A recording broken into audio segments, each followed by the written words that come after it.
folks, Clyde Lindsay here from Pixel Pro Displays.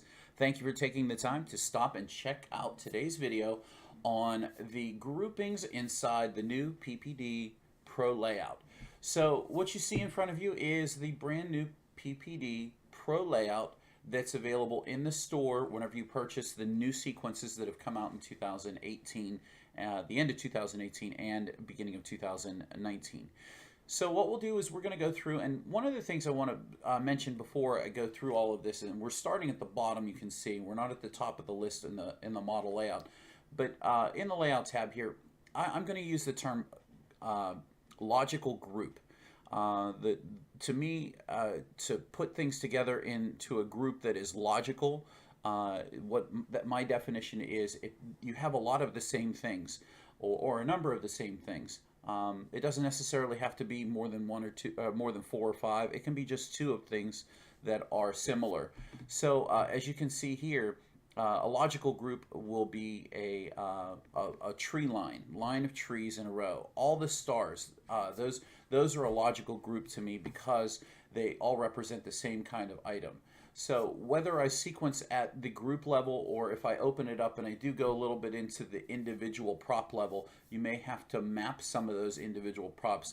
But I promise you that I don't like to go too far deep and sequence at the individual model level. If we stick to the group levels, and there's a significant number of ways that we can vary the sequencing thanks to the render styles, which is another series of videos that you probably want to follow on the Pixel Pro Display website to learn how to sequence a little better. So from here, I'm just going to walk through all the groups so that you know exactly what you're getting into whenever you pick up a Pro Layout sequence. You are getting a lot more involved whenever you use the Pro level. So once again, I'm going to just click through these, and I want you to notice how these groups are built. Now, if you're doing an import into your layout from the Pro level, if you build your logical groups the same way we build our logical groups, then you shouldn't have any trouble mapping and creating a map where all of the sequencing events at the group levels will come in to your layout very, very easily. So with that being said, we have out here the front yard border, and you can see that the yard border is it's 2 polylines. Here we go, right there, and all we did was we just put them in a group together. Next we have the Wreath Rings, and now this is actually 3 submodels. They're submodeled.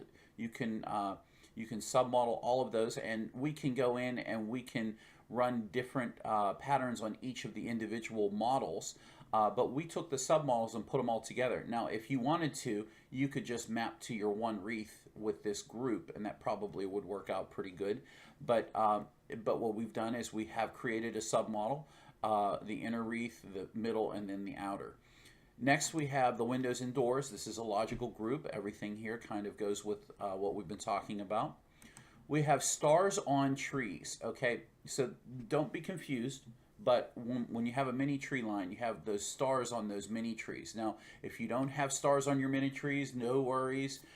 You could always use these stars on trees sequencing possibly somewhere else in your layout on some other item. Perhaps something different that we don't have that you might. So next we have the spiral trees. So these are spiral trees. These are very simple to add into xLights. And literally all this is a single line of pixels. We have it set up as 1 string, and the spiral trees usually render best from top to bottom. So if you see an effect on here, it's going to bounce from the top to the bottom much easier. When you try to do a swipe from the left to the right, the spiral models, depending on how you physically build them compared to how they're built in xLights, they have to be identical in order for it to make sense. Usually they don't make very good sense. So you spend a lot of time sequencing a lot of these to make them look just the way you want them to. But I've enjoyed sequencing with them so far. So there's our spiral trees. Let me scroll back up here. We have spinners. Now these are all spinners. We have large spinners and small ones. So this is our logical group. If you have a group of spinners or you have a bunch of spinners, you can throw them all into one group and pull into sequencing.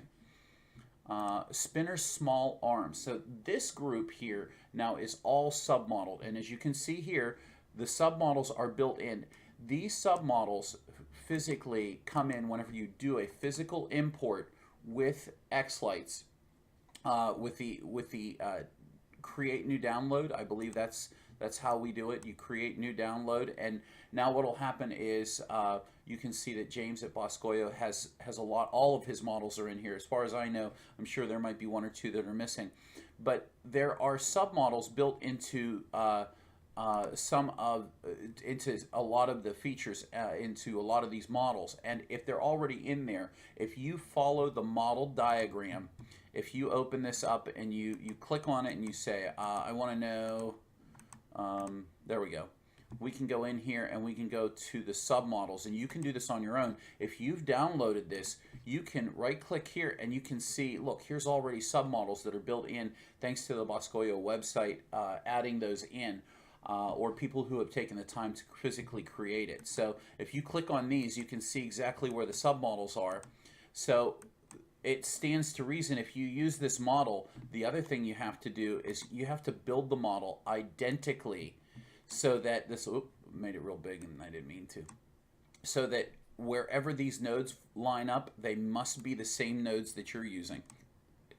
If this isn't your 76, if this isn't pixel 21, 22, 23 on your model, it needs to be so that you can utilize the submodels. But that doesn't mean that you can't use them. You may have to go in and edit them yourself to fit what you already have. See how this one is bottom 5 through 1, so it's going 5 through 1. You may have to renumber them if you've already bought this model and you've already built it. So keep that in mind. If the sequencing doesn't come out right, it's typically because that model was built differently than the way we have it built in ours. So you'll have to adjust it, or you'll have to create new submodels and map in from there. So just a heads up, and this is why this is a pro layout. The pro layout is not meant for somebody who's just the average user. Somebody who is the average user needs to know that there are differences in submodels and that you have to be able to fix your submodels. So with that being said, I'm just going to keep rolling right along here. You can see we have the spinner and the arms. We have the spinner ring. So this is just the outside perimeter of all of those. That's just a submodel. We have the big spinner arms only, and then we have all snowflakes. So this is every snowflake on your display. This is probably the most common one that most people are going to have. But if we move on up, we have, you can see here, and they're grouped in submodels here. These are the Boscoyo LLS 46 snowflakes here. And they're a very beautiful, very large prop. They have a lot of pixels in them, and you get a lot of great views from them. But adding some of these submodels in, it's going to come out really, really neat to do one effect on the rings, and then we have another group with the arms. And if you do two different kinds of effects on them with two different colors, you really get some really cool things. So once again, you'll have to go in. When you make the purchase and you have this in your layout, you can open our layout up physically, right click and start looking at the node layout. Whoops, not that one, but just in general, you can start looking at the physical model itself and building the model the same way for yourself, and making sure that you can get those cool effects from them as well. So next we have the roof upper. And when we do roof upper and roof lower, this is like the logically, if you have two floors on your house and you have upper roofs and lower roofs, sometimes I like to pop the top and pop the bottom one at different times, so it looks like one's bouncing and then the other's bouncing afterwards. So that's why we put those together like that. We have the roof lower, we have pixel poles. So if you have a vertical line in your yard, not necessarily on your house, but if you have vertical lines in your yard somewhere, you have pixel poles, this is perfect for you. And then obviously pixel stars. If you have, let's say you have some of James's decor products, the decor spinners, like that look like swirl pops or so forth, you could have those on top here, and you could use obviously these stars here, these pixel pulse stars. The sequencing from them may convert in very nicely on those as well. You have what we call other verticals. So again, what we have done is we've gone through and we've created submodels on some of our current existing props. So we had all windows in another group. Now we've gone into the actual windows themselves, and we've gone and submodeled each of the vertical lines on the sides. So I tend to lean more on the house verticals, which is coming up soon. But so every once in a while I want to pop and I want to show vertical movement on something different than the outside of the house. So the other verticals are submodels. Next we have the mini trees. So the mini trees that you see here, and I talked about this in the other video, these are a standard size. It's hard to say standard size because you can DIY any mini tree that you like. In our standard layout, our original layout, we made a very dense mini tree, and they could really make some cool visuals to the effects. However, when we stepped up to the Pro, we thought, okay, most people are going to want to spend more money on more dense, bigger props, and let's let the little props be nice little pops, and that way you could use your budget a little bit better. So we decided to make the mini trees a little bit more mini than what we had before, and what we're using now is we're using like a 5 by 5 pixels tall, or 5 pixels wide, but I think it's 17 tall. So this is a very basic, something you could DIY in a very numerous number of ways. You could also get them from various vendors and be able to push them and make them very similar. So that's the mini trees. We have all the icicles, a logical group there. Now we have house verticals. These are the verticals on the edges and corners of the houses, wherever there is a curve or a turn or a column, we would go up and we would go into a vertical direction with those. Once again, we are not including the other verticals, which are the submodels from the windows and doors. Next, we have our gutter line. So we have an upper gutter line here, and we have a lower gutter line here, and we put those in groups. See how it says gutter top, gutter bottom. We have, I believe those are also, if I were to click on, I believe those are polylines. Next, we have floods. So I personally have floods. I've never put them up, and I need to get them put up because sequencing these and giving a great little pop is a wonderful idea. So these are individual floods placed all over the house. They're designed as either blinders, or they can give area lighting to your house wherever you have those floods shown at. Next, we have the door wreath star. So this is a Boscoyo original star. It is submodeled, and each star can be addressed. You can see how we have star left, bottom right, top, and so forth. We have the column matrices. So these column matrices, as I said in the other video, are a modular matrix panel created by James Hohenty at Boscoyo Studios. You do not download this. This is not a download function. This is a modular matrix panel. There's in this preview there are 2 panels. These are the exact same panels that I'm using on my columns at my house, and they are 4 wide by 42 tall, and I have 2 panels, so I have 4 wide, I have 8 wide by 42 tall. They have the ability to put text on them vertically, which I have done, and it looks very neat.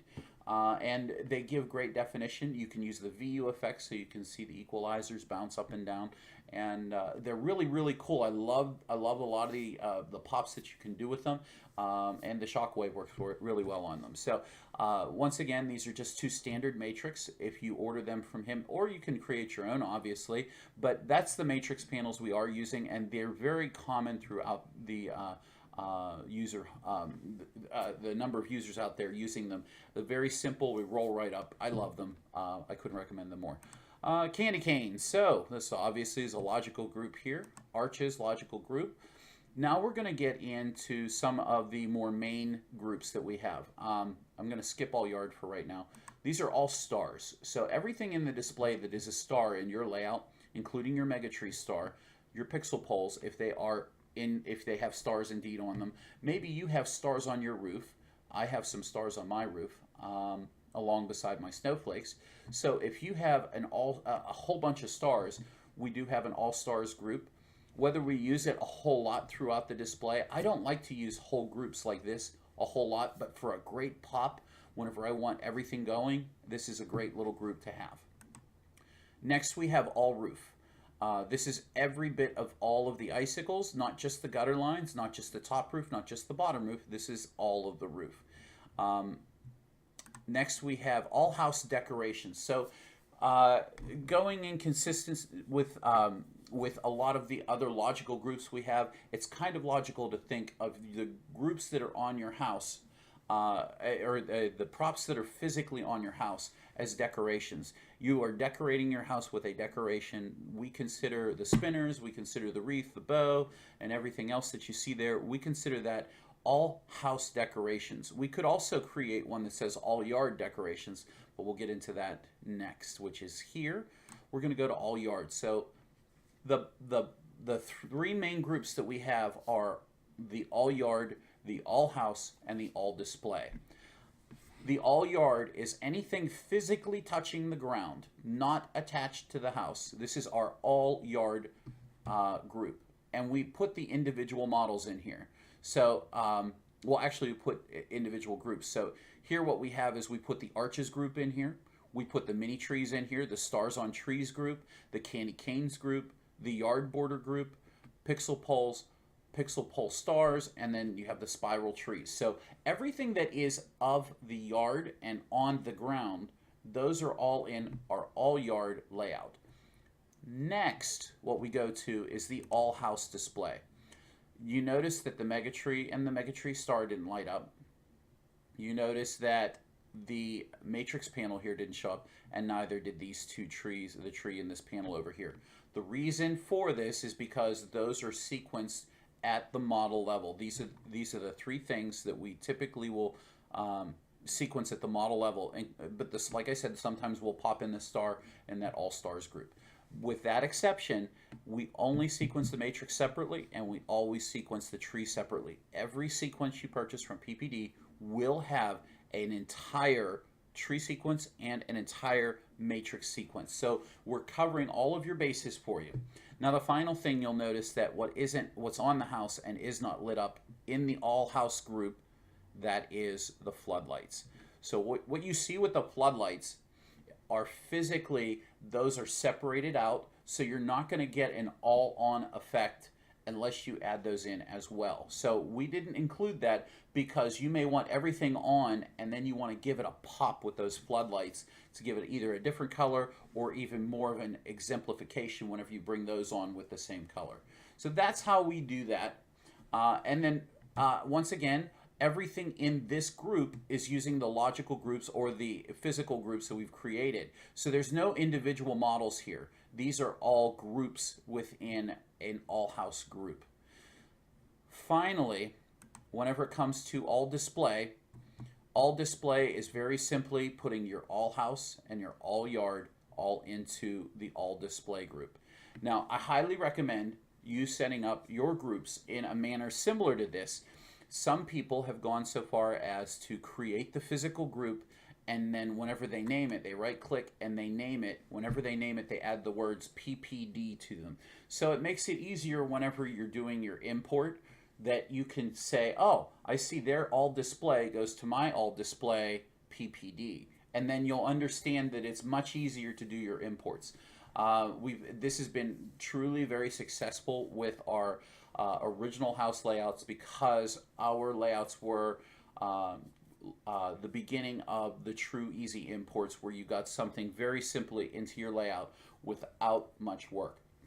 So guys, I really hope that this video was helpful for you. I know it gets a little long, but anytime you're doing any kind of mapping, it's the preparation work that really gets you started. And the time that you put in before you begin to import, I mean, anybody can open up a sequence and start importing, but if you don't understand the basis from where you're pulling the sequence from, you won't understand just how easy it can be to sequence with that and begin to create your map. And once your map's created, any import becomes ridiculously easy. So if you have any questions, please leave them in the comments on this post below. Ask in the Facebook group, the PPU Facebook group. If you do need any further guidance, we're happy to work with you. So just let us know. Guys, have a wonderful day. Thanks for being here. Thanks for listening, and we'll see you in the next video.